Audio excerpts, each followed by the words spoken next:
to this interview series where we bring you the minds behind managing your money. Every week, we delve into the strategies, philosophies, and the ever evolving dynamics of the financial markets through the eyes of seasoned professionals. Today, joining me and my colleague Chirag is Gaurav Misra, Head of Equities at Mirae Asset Investment Managers. Welcome, Gaurav. Thanks. Could you start by telling us what first got you interested in equities? Did your bachelor's degree in economics from St. Stephen's College and MBA from IIM Lucknow play a role in sparking the interest?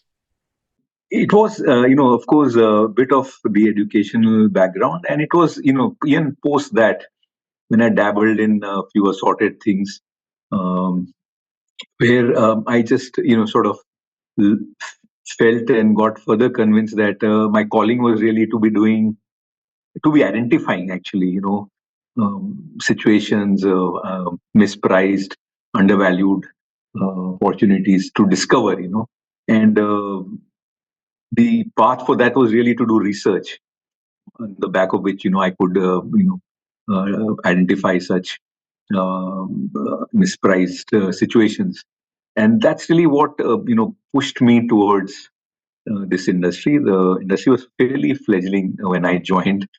Just a handful of domestic brokers and a handful of AMCs, maybe less than a handful actually at that point.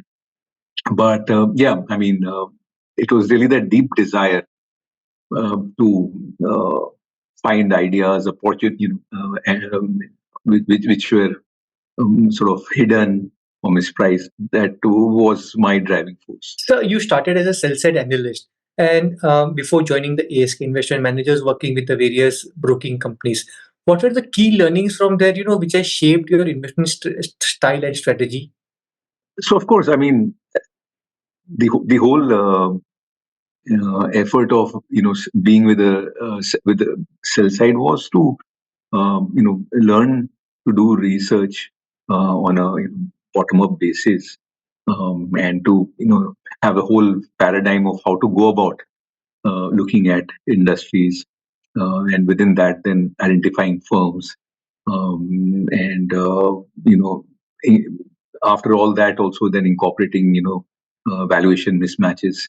So I would say that if anything, it was more a bottom up approach which got inculcated in that journey.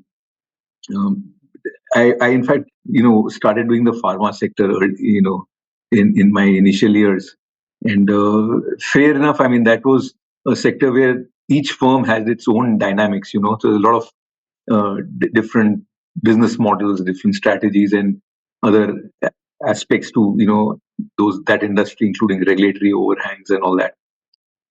I think it helped me in good state, at least on the whole range of at least for industries which would come under manufacturing cohort with with an IPR overlay, and then with passage of time, you learned it spread across other industries, and figured out how the dynamics in each of them were different.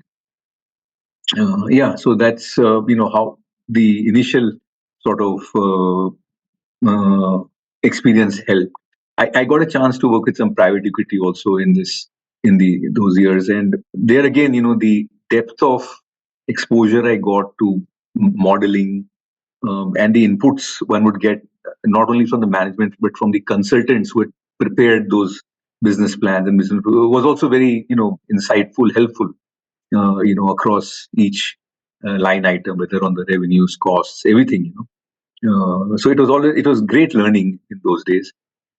Even though we might not have invested in even a small fraction of the investment proposals which would hit our desk, but just the learning as an analyst was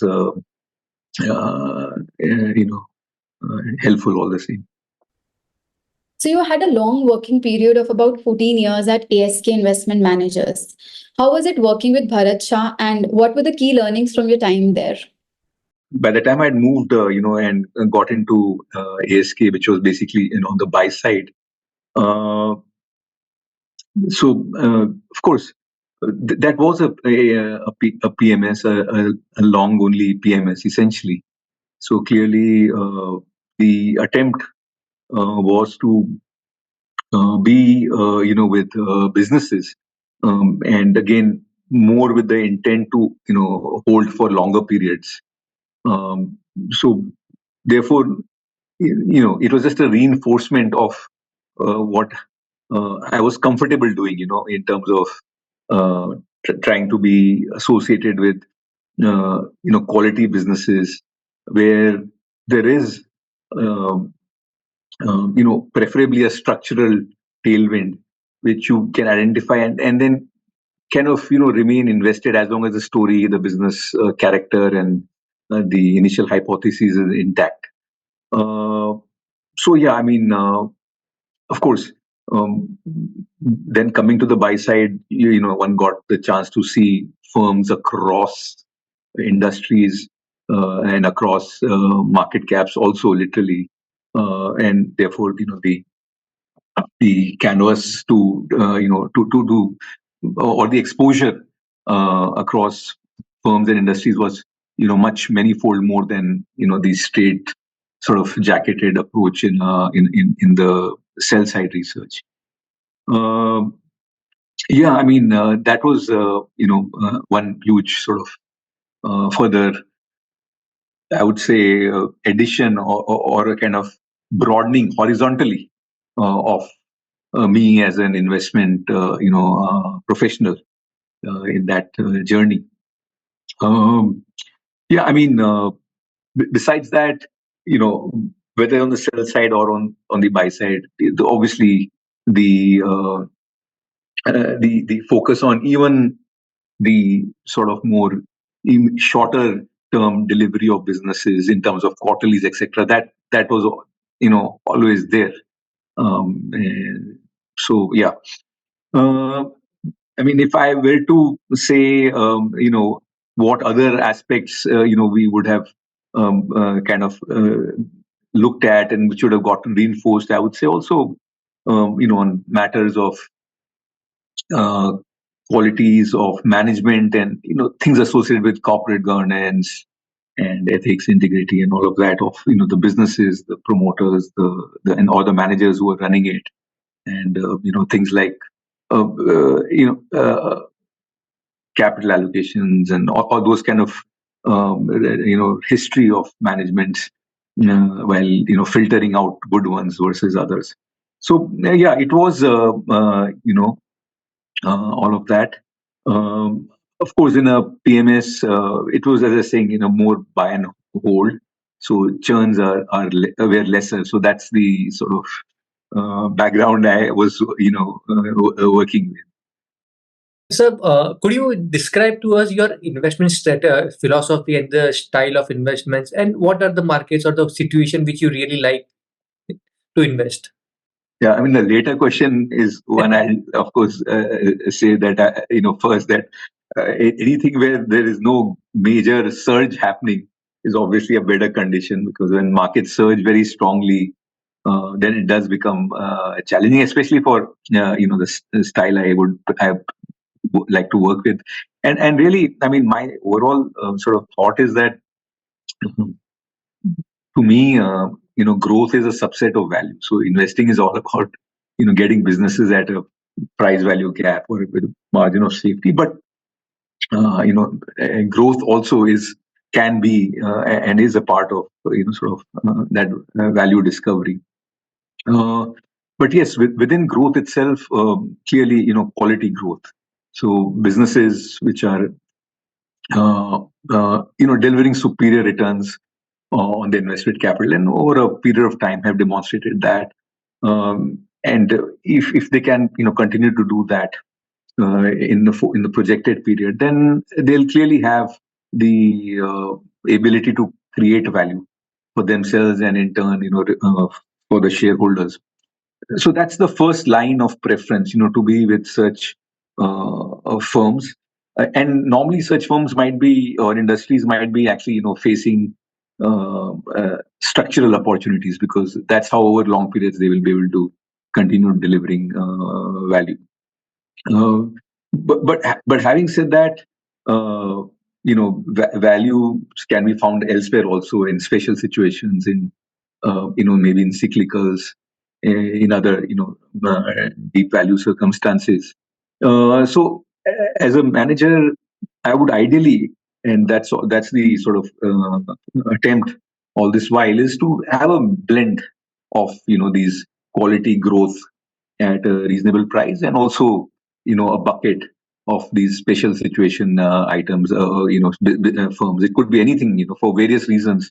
An industry or a firm which is right now facing challenges, or operationally, regulatory wise, but where we think that eventually it could, it has reasons where it can create value, meaning that in the marketplace it can it's going to fulfill needs of clients and do so profitably itself as well.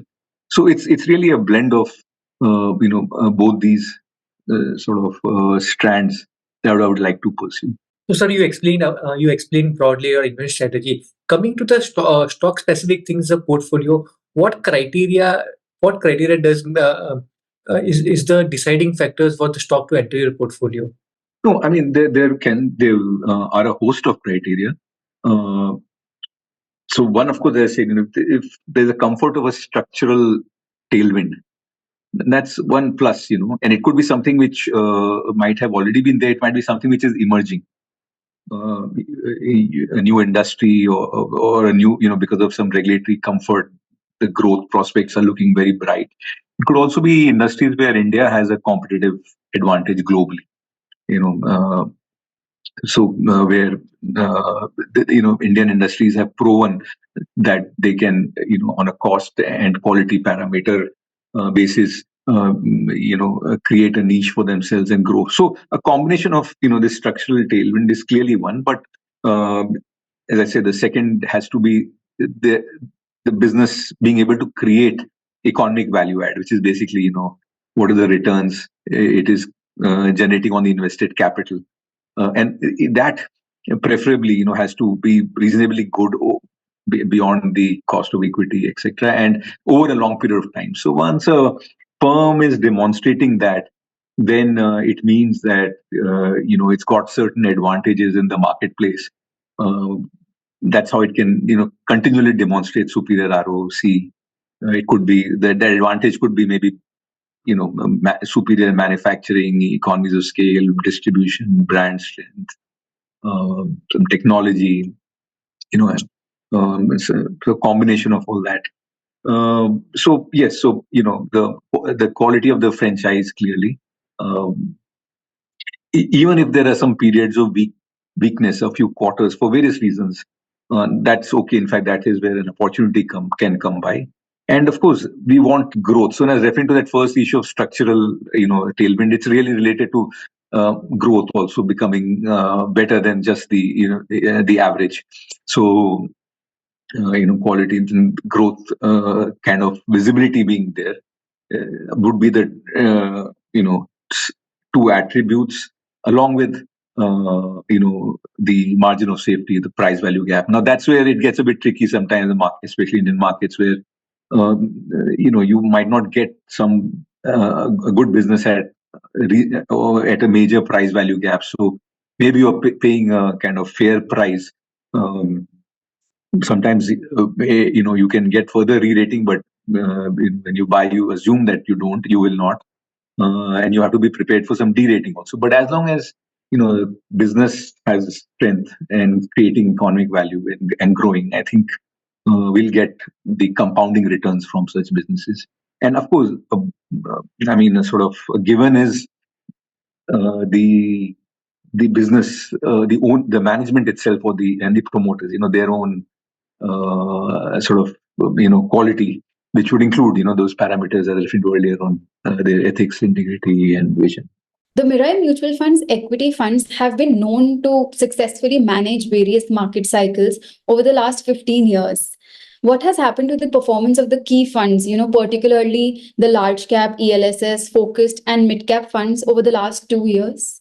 Yeah, I mean, as a house at Mirae, I must say, and I must take immense pride that as a team, me and my colleagues here, have been fairly disciplined about the investment um,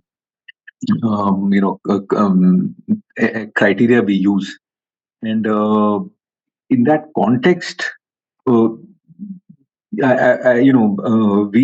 for instance, year ago, or year and a half ago, while we could sense that there's a pickup in capital goods, but uh, we are not really chasing that whole sector because of valuation concerns. So in that sense, the whole re-rating which has happened in some of those cohorts has missed the portfolio, or the portfolio has been bereft of that part of the market in that sense, and that clearly a few names not being there has makes a lot of difference. So in that sense, while we're stuck to our approach, it has also meant conversely that if we've had some names in defense earlier, and we would have been very, we've had them long before, right in the lows of 2020, 21. But there's a level at which we are also sellers, because there's so much valuation, and that much more, beyond which then it looks completely overvalued. So to us, and we were sellers in some of those cohorts. Except that even as we speak, there's just continual re-rating, which is happening. So I think missing out on that part, that part which where the re-rating has really surprised us, has made a bit of a difference. So it's a few sectors where that has happened, but I would attribute it mostly to mainly to that. Other than that, I think approach of selecting stocks, and then both at a valuation we're comfortable with, and then looking to and then not necessarily kind of buying them or chasing them. That approach we have more or less continued with. But yes, it's in a market where there's been such a strong surge in certain parts, that might not have helped us in this period. So, but how do you plan to improve the performance of these schemes? As you spoke about it, markets have gone up and there's been re-rating in few of the sectors. But if markets remain at elevated level, then what will be your strategy, and how do you plan to, improve the performance of the schemes going forward? See,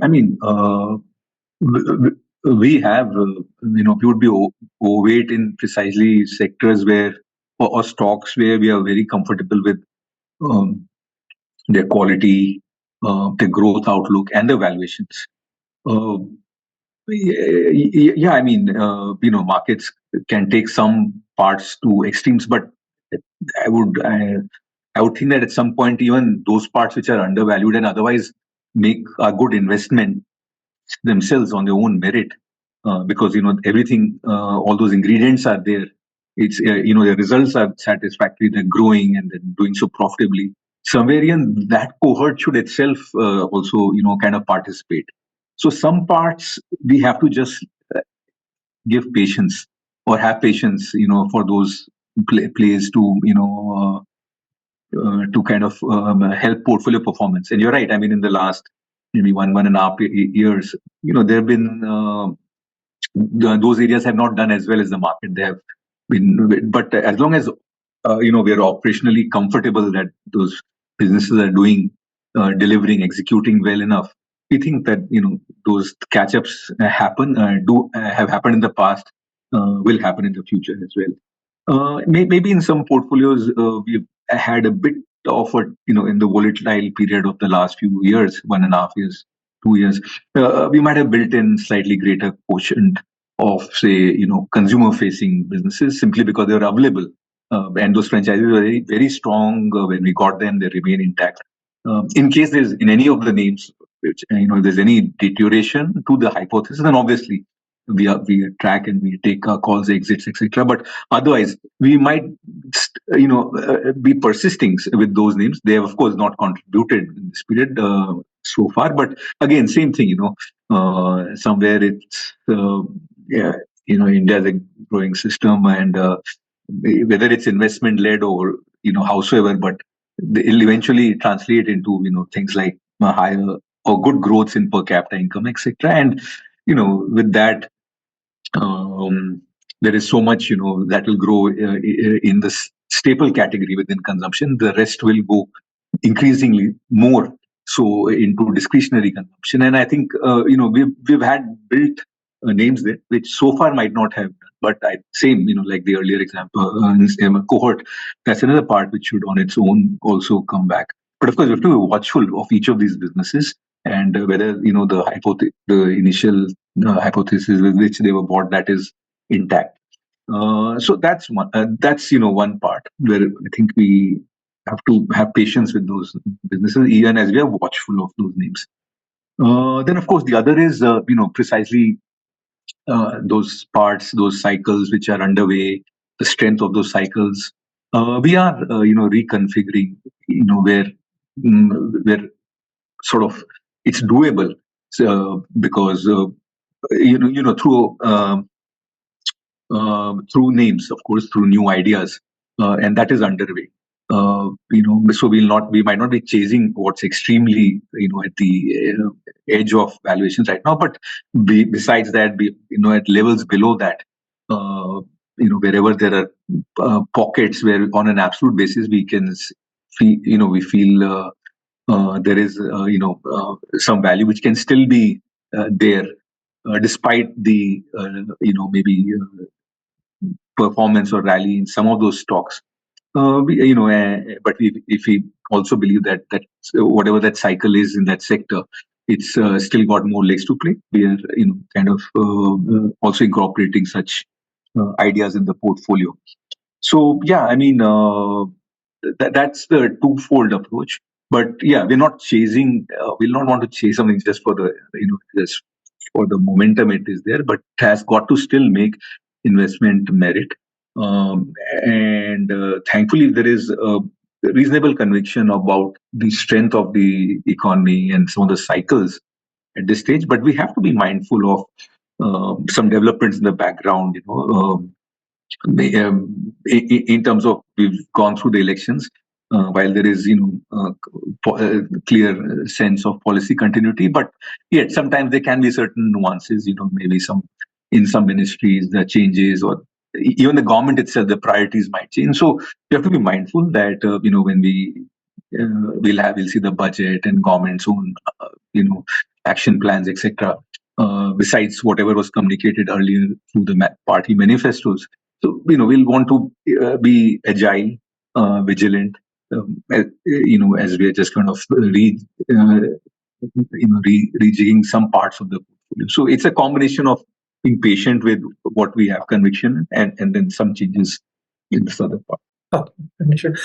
Sir, if we come specific to the large cap funds, particularly, and given the universe of only 100 stocks, sir, what's your game plan to generate the alpha in the large cap for the Mirae Asset large cap fund? Because we have been increasingly seeing the large cap funds are not able to generate alpha over the period of time. So what's your game plan to improve the alpha or generate the higher returns in the large cap funds?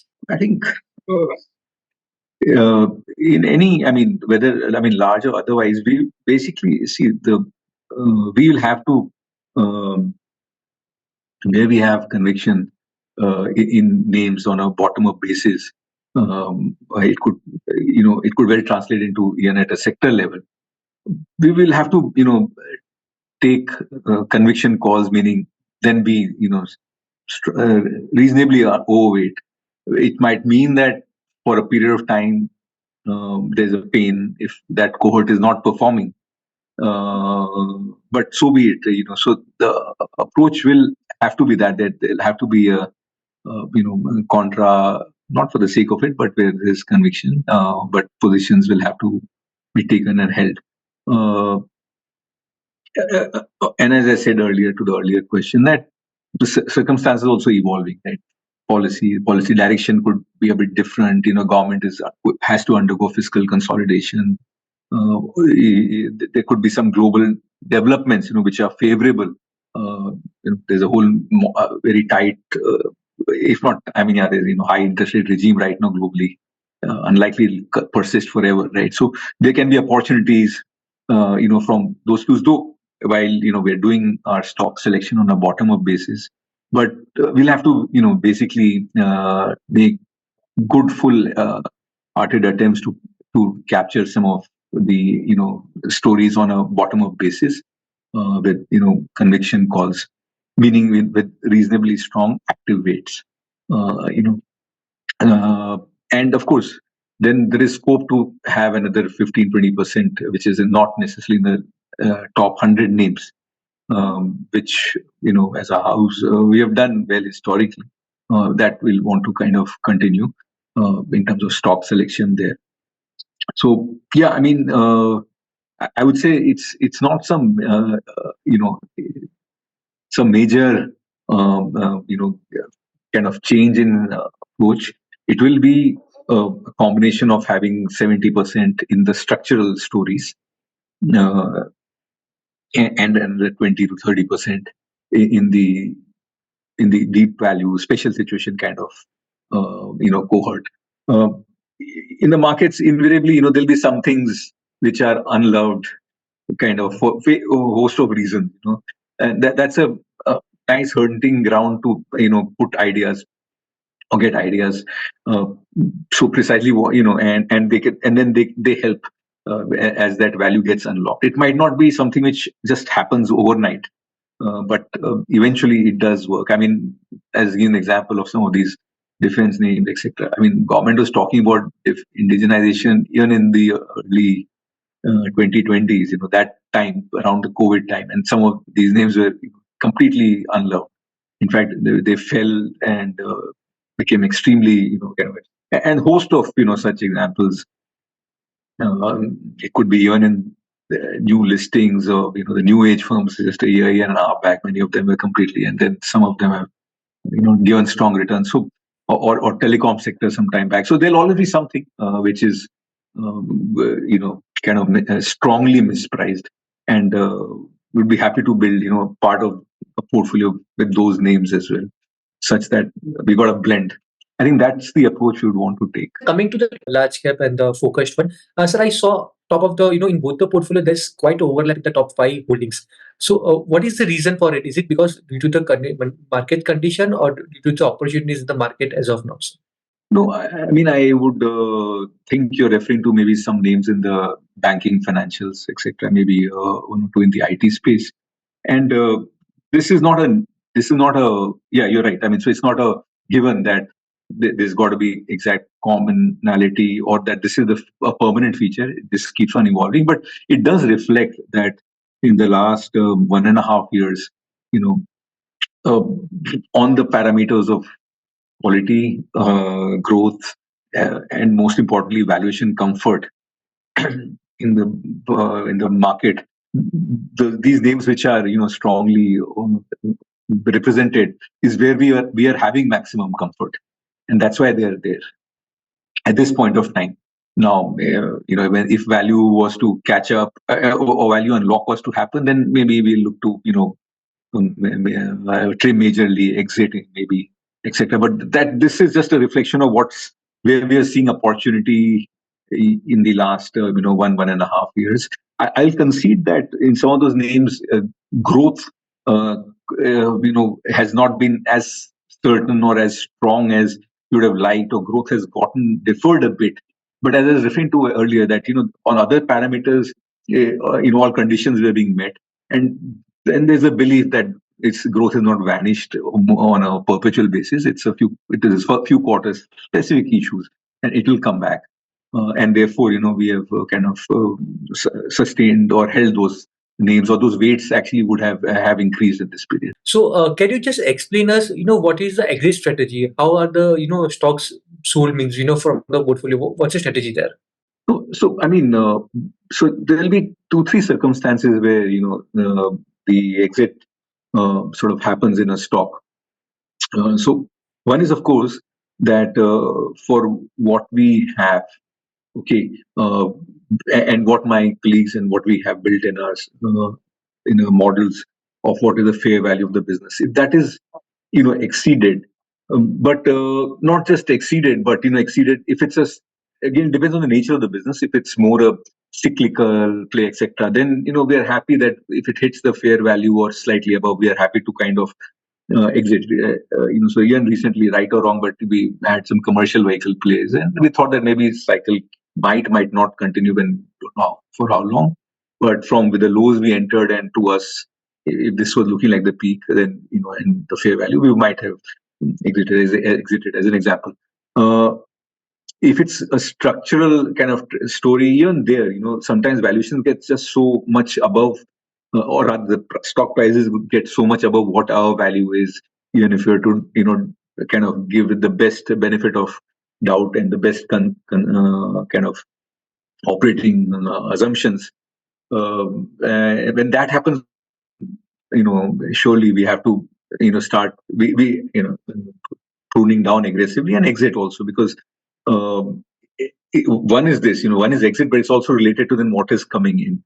So that's another situation where if a better idea is evident, it could be in the same sector or something else, which is where the story is evolving, getting better. Then that's the other reason why we are okay to kind of downsize a name and get that better idea, and maybe in some cases completely replace it. And the third, and actually maybe equally important, is if the character of the business or the initial assumptions we've had on a host of things, right from the growth, or including margins and profitability, or even some other regulatory developments, if they have turned on their head, or turned very divergent from what we thought, and especially if it looks like it's going to be a period of prolonged issue with that assumption, then also clearly we will have to look very hard. Then we want to exit that situation. You continue to hold stocks in new age tech companies despite regulatory challenges. How do you justify these investments to your investors? And what's your long-term view on these companies? I mean, each of the business models in the so-called new age companies have, different. Of course, they belong to different industries, so to say, and there's some which have created value for us, done very well when we pick them, in the lows. There are others which have done all right, not so bad, could be better, but they're operationally doing, broadly in line with what they were sort of guiding for, what we were expecting. The spaces are good, the sectors they're addressing are good. So, we would want to remain invested. So there's some where we have got good returns, some where returns are okay, but we think there is more compounding to happen. And then there are, of course, the others where there is a pain. But at an aggregate, and I'll come to the last category, but I think your question was also on that. But before that, at an aggregate, this word is no longer used, but frankly, some of these businesses, the hope is that as they stabilize, as the business model stabilize, no doubt they were in their early days, a few years back, but as the business model stabilize, the margins reach towards steady levels. The character of the business would be fairly really decent, if I may, because in many cases they're basically platform models where the capital intensity of the business is not too high, and where the network effect is at play, and where that network, if it is curated and nurtured and strengthened by the company and the management and the leadership, then it is of value, and clearly can be successfully monetized, as we are seeing in many of these cases. And that means that you got a low capital intensive model with reasonably strong growth, because in many cases penetration levels, whether it's in the the beauty care, beauty personal care, or food tech, is got lots of room yet, especially when on the online channel. So so the scope to grow, and that to profitably, is there. It remains. Of course, unless valuations get completely on the other extreme, then you might want to think of taking profits. So that's the thought that there was scope for them to become very profitable as long as they executed well. And I think in many cases that's been the journey. Now clearly there's some business where we have been hit by by developments which we clearly were not expecting more from the regulatory side. So that's very unfortunate. Only thing is the corrections in the stock or the volatility in the stock prices in such cases are often so extreme that versus whatever what is the inherent value of a business.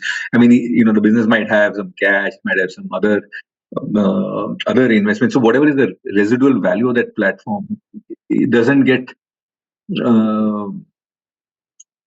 truly reflected at the beaten down prices. So then it's not correct to just throw away, because there is you're still at a a huge variance, and then of course you have to watch.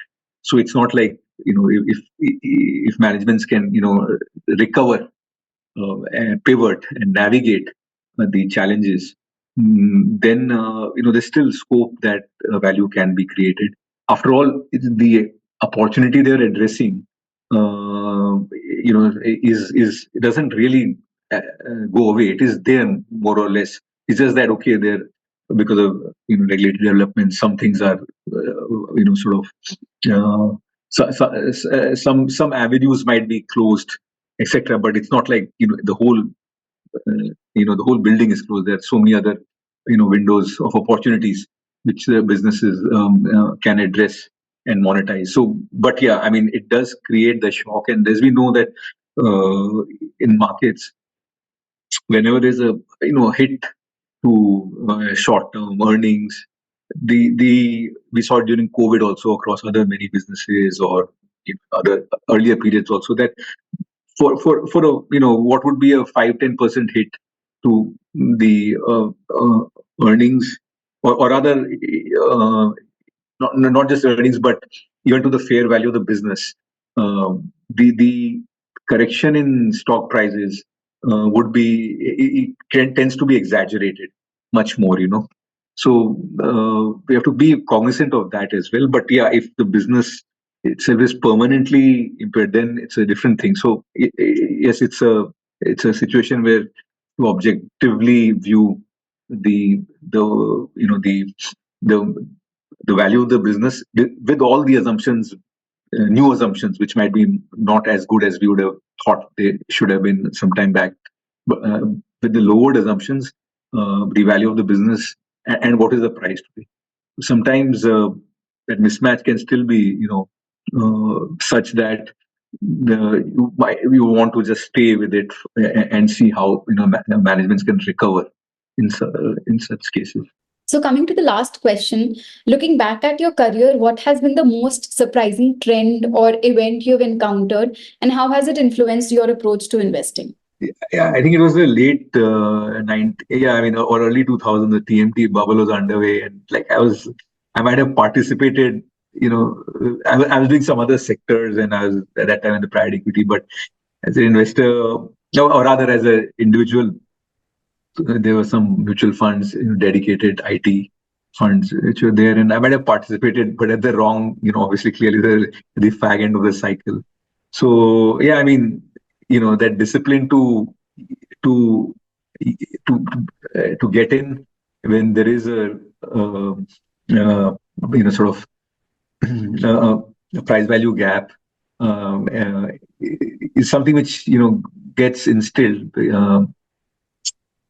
Otherwise, you're buying at you buy at the wrong times, or at the tops, literally, only to see everything kind of come crashing down.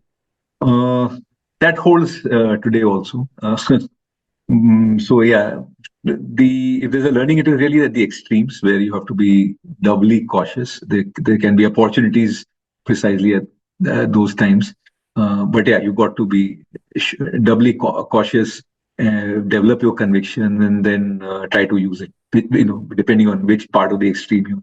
With that, it's time for us to wrap up our chat for today. Gaurav, thank you for answering our questions. Thanks, folks. Thank you, sir.